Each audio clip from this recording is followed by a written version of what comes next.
Mon nom est Watson. Docteur Watson. Je suis, disons, l'adjoint de mon ami Sherlock Holmes, le détective. Holmes place au-dessus de tout la concentration, la précision et la logique. J'ai pris beaucoup de notes au cours de notre enquête. Je prends toujours des notes. Et cette affaire est l'une des plus extraordinaires que j'ai jamais vécues.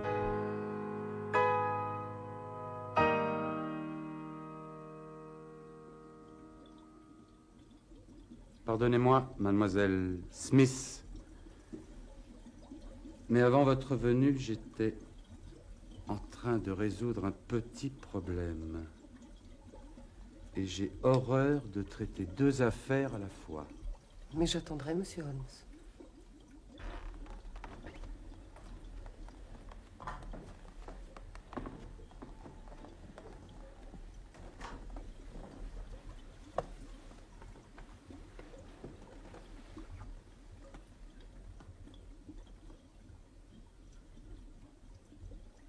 Ce n'est sûrement pas une question de santé qui vous amène ici. N'est-ce pas, cher docteur Watson? Une cycliste comme vous, mademoiselle, a sûrement de l'énergie à revendre. Holmes m'avait formé à l'observation et à la déduction. Je remarquai la légère rugosité du côté de la semelle provoquée par le frottement du bord de la pédale. Oui, c'est vrai. Je fais beaucoup de bicyclette. Et justement, c'est à ce propos. Vous m'excuserez, ça fait partie de mon travail. Ainsi, vous êtes dactylographe. Vous avez remarqué, Watson? Bout de doigt en spatule. Mais non, que dis-je? Il y a de la spiritualité dans cette main-là. Mademoiselle est pianiste? C'est exact, monsieur Holmes. Mais je suis professeur de musique. À la campagne, bien entendu.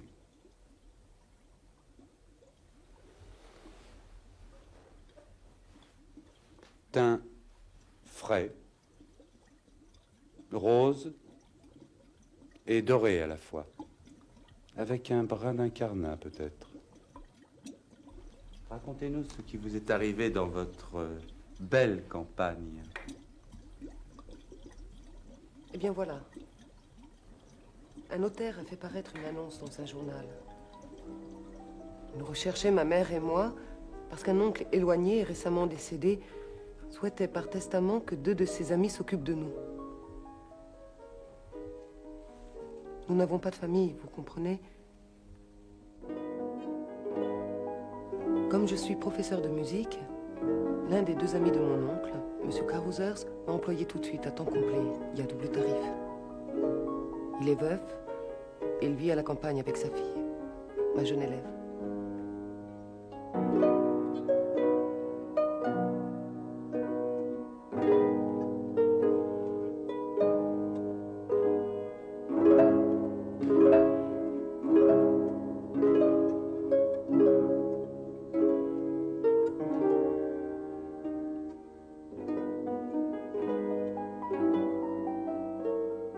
De l'autre ami de mon oncle, M. Woodley, je ne savais rien.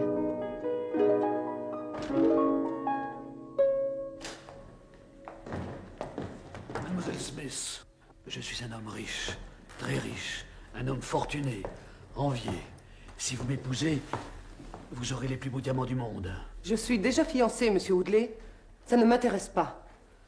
Vous m'épouserez. Woodley, sortez d'ici!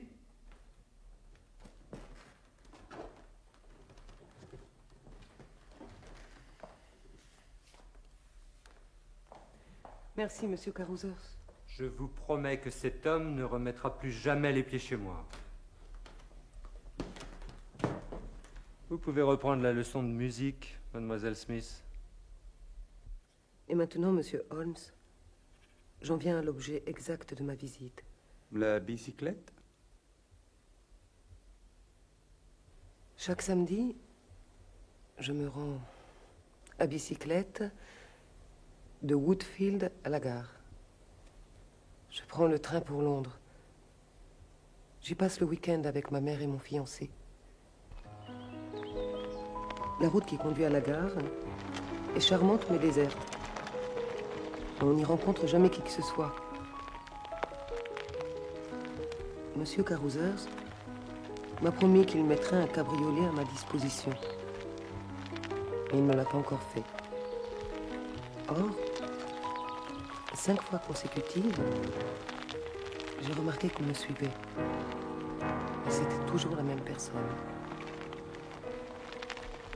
Alors, j'ai décidé de lui tendre un piège.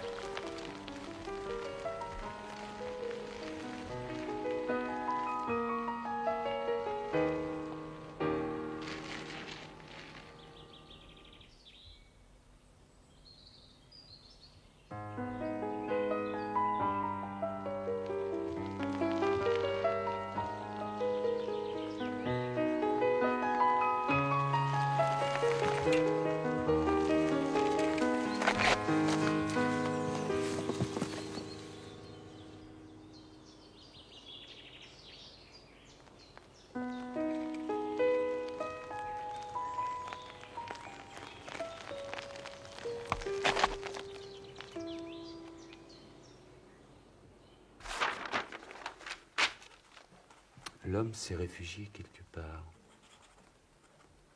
Dans un manoir invisible de la route, par exemple.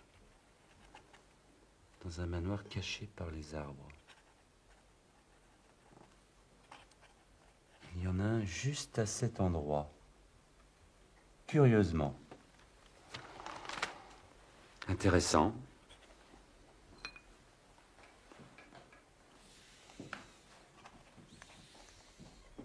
Étrange, cette histoire de testament. Le professeur de musique payait grassement, et ces 2 hommes, et ce cycliste inquiétant. Passionnant. Watson, vous allez partir en mission, mon cher. Si vous ne trouvez rien, je me déplacerai à mon tour. Vous vous empoisonnez, Holmes.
À première vue, votre mission n'a pas été plus positive que la mienne.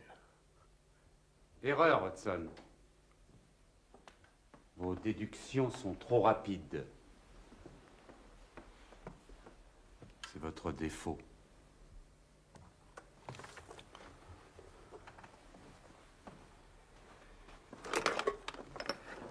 Je suis allé à l'auberge du village. Que vous auriez dû faire. J'y ai appris par le patron que le propriétaire du manoir était un personnage très douteux. Il paraît qu'il reçoit régulièrement les mêmes individus, dont un certain monsieur Woodley. Or, le Woodley en question était dans la salle. Et voici sans doute le résultat des présentations. Ce n'est pas moi qui ai attaqué le premier. Vous savez que ce n'est pas mon genre, Watson. Et comment Woodley a-t-il terminé? À l'horizontale, mon cher Watson. À l'horizontale. Oh!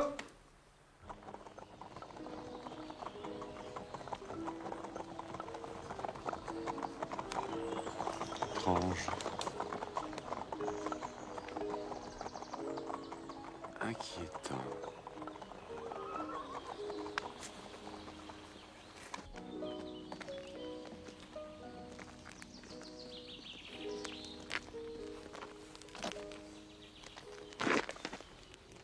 L'homme.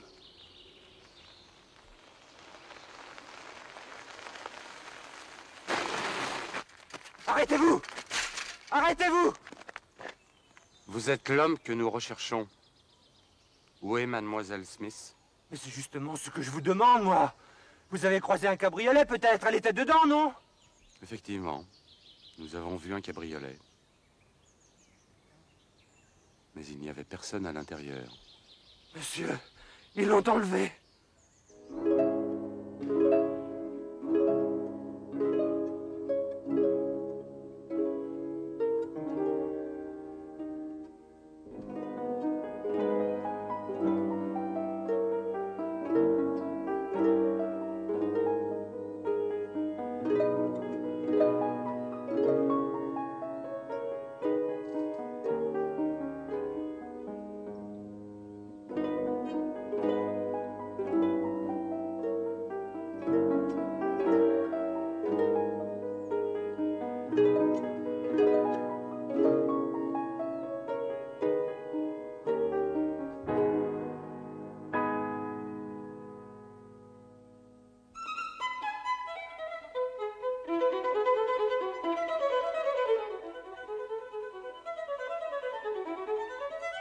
Je dois vous faire une confidence.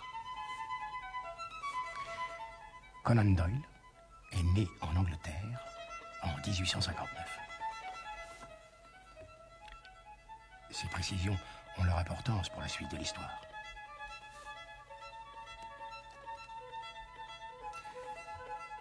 Conan Doyle, donc, que vous voyez ici, fut d'abord médecin avant de devenir écrivain.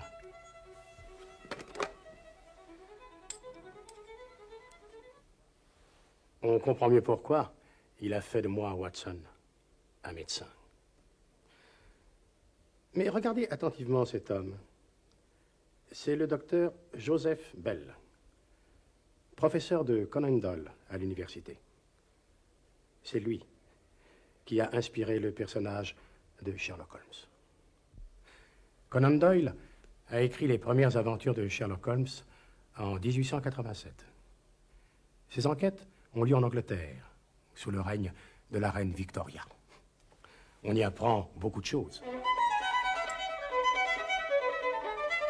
Ah, le violon. À ce propos, Sherlock Holmes est excellent violoniste à ses heures. Mais à l'origine, Holmes est chimiste. Cette information est de première importance. Mon ami Sherlock Holmes, le célèbre détective, traite toutes ses enquêtes à la manière d'un véritable scientifique. Très observateur et très déductif. Ne jamais oublier ça. Mais au bout d'un moment, Conan Doyle en a eu vraiment assez de son héros. Et il a tenté de le faire disparaître. Notre auteur a l'air ici franchement mécontent. Mais les lecteurs ont tous réclamé le retour de Sherlock Holmes. Ma collaboration avec Sherlock Holmes a duré 17 ans. Comme vous le savez, je suis celui qui prend des notes. Et qui raconte souvent.